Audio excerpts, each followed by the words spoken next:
आप सभी को मेरा नमस्कार।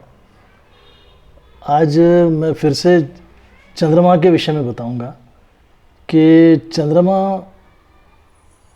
मन का कारक तो है, लेकिन बहुत सौम्य ग्रह है, ऐसा सब मानते हैं।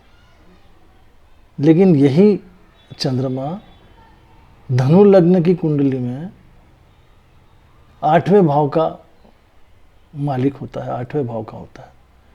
8वें भाव में इसकी कर्क राशि आती है और यह चंद्रमा मृत्यु भाव का होता है धनु लग्न की कुंडली में। तो घटना मैं बताऊंगा इसके विषय में कि एक बच्ची थी, उसको चंद्रमा की महादशा चल रही थी और चंद्रमा की महादशा में शुक्र का अंतर था। तो धनु लग्न की कुंडली में क्या है कि चंद्रमा तो 8वें घर का है, लेकिन शुक्र भी उसमें मारक होता है ना, कि 11वें घर का, और दूसरा पार्ट जो है वो भी उसका मारक होता है। इस तरह से 9, 10, 11, 12, 1, 2 तो छठे घर का भी होता है। तो रोग का भी होता है ना शुक्र, और 11वें भाव का भी छोटी मोटी बीमारी का होता है, और बड़े भाई बहन का भी है, और लाभ स्थान भी है, फुलफिल ऑफ डिज़ायर्स का भी है 11वां भाव। तो शुक्र कैसा है कि 11वें का और छठे का धनु लग्न की कुंडली में, और चंद्रमा 8वें का, उसकी महादशा चल रही है और उस महादशा में शुक्र का अंतर है। तो चंद्रमा का जो ट्रांजिट है वो हर 2.5 दिन में राशि बदलता रहता है। तो बच्ची बीमार थी क्योंकि छठे भाव का और 11वें भाव का होकर शुक्र का अंतर था। तो बच्ची को थोड़ा वायरल फीवर वगैरह चल रहा था, खांसी भी आ गई थी उसको। और माता पिता ने मुझसे पूछा तो कुछ उपाय बता के, बुखार वगैरह तो कम हो गया था, औषध काम करने लगी थी। और क्या हुआ कि तुला राशि में चंद्रमा था उस समय गोचर में, और उसी दिन 5 अगस्त की बात है, 5 अगस्त को रात को 12:05 पर चंद्रमा ने राशि परिवर्तन किया और चंद्रमा अपनी वृश्चिक राशि में चला गया, तुला से वृश्चिक में नीच राशि में चला गया।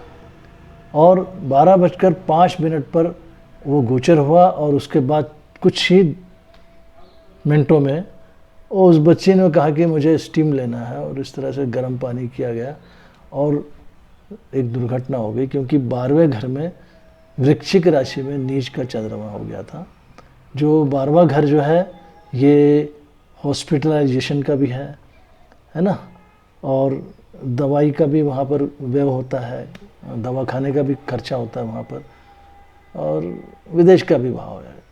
तो खैर मैं इसलिए ले रहा हूँ कि वो मारक मृत्यु भाव का होकर के चंद्रमा जब 12वें भाव में चला गया और नीच का हो गया, तो उस समय ये घटना घटी ऐसी कि बच्चे ने कहा कि मुझे भाप लेने से शायद खांसी में आराम हो जाएगा।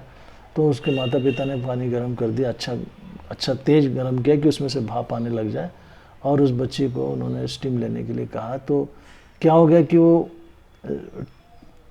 छींक आ गई उसको स्टीम लेते वक्त में, और वो पूरा गंज जो था गर्म पानी का उसके शरीर पे गिर गया, और इस तरह से वो बहुत सीरियस कंडीशन में आ गई। उसे आईसीयू में भर्ती करना पड़ा, क्योंकि काफ़ी निचला हिस्सा काफ़ी जल गया था उस बच्ची का गर्म पानी की वजह से। तो मेरा कहना यह है कि देखिए, चंद्रमा के विषय में ये कहा जाता है कि बहुत सौम्य ग्रह है, ये है, लेकिन कहाँ का है, कैसा है, कोई भी ग्रह उसके भाव कहाँ का है, कहाँ बैठा हुआ है, गोचर क्या है, और उसके साथ में जो अंतरदशा चल रही है वो ग्रह भी कैसा है, वहाँ से कैसा बैठा हुआ है। तो ये सब चीज़ों के कारण ही ऐसी दुर्घटनाएं होती है। ऐसा नहीं कि चंद्रमा बहुत साधारण सा ग्रह है, कोई तकलीफ नहीं देगा, बहुत शांत ग्रह है, ऐसा नहीं है। तो वो लड़की सीरियस हो गई और उसे आईसीयू में भर्ती करना पड़ा, और बड़ी मुश्किल से ईश्वर की दया से हमने भी प्रार्थना है कि जो भी उपाय बताना था बताया, और ऐसे करते डॉक्टरों के भी औषधों का काम सब चलता रहा।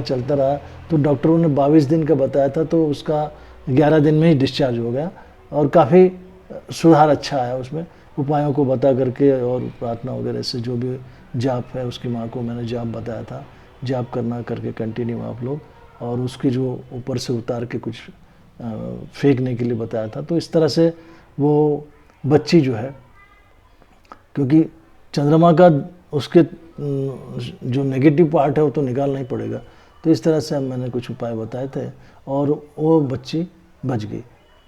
तो मेरा कहना यह है कि चंद्रमा सौम्य जरूर है, लेकिन कहाँ कैसा फल देगा कोई भी ग्रह, बुध हो गया, शुक्र हो गया। अब शुक्र भी देखिए, ये धनु लग्न की कुंडली में 11वें घर का और छठे घर का बनता है। अब शुक्र का कोई कुछ पहन ले तो उसको भी तकलीफ हो सकती है। तो इसलिए एक तो कोई भी चीज़ कोई एडवाइस करता है कि भाई पानी से बचना चाहिए, तो पानी से बचना चाहिए। तो देखिए पानी किस रूप में घातक रूप धारण करके उस बच्ची को उसने दुर्घटनाग्रस्त कर दिया। तो आज यही बताने का मेरा विषय था कि एक कुंडली कैसे काम करती है ना, ग्रह कैसे काम करते हैं, और वो झूठ नहीं है, 100% वो सही चलता है ना, उसके अनुसार ही सब काम होते हैं।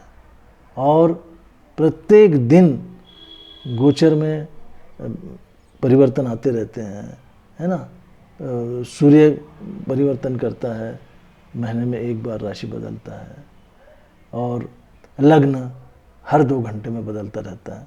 तो इस तरह का जो चक्र है चलता है, और उस चक्र को बहुत सावधानी से देखना चाहिए और उसके प्रति सावधान रहना चाहिए। बस इतना कहकर मैं आपसे विदा लेता हूँ। नमस्कार।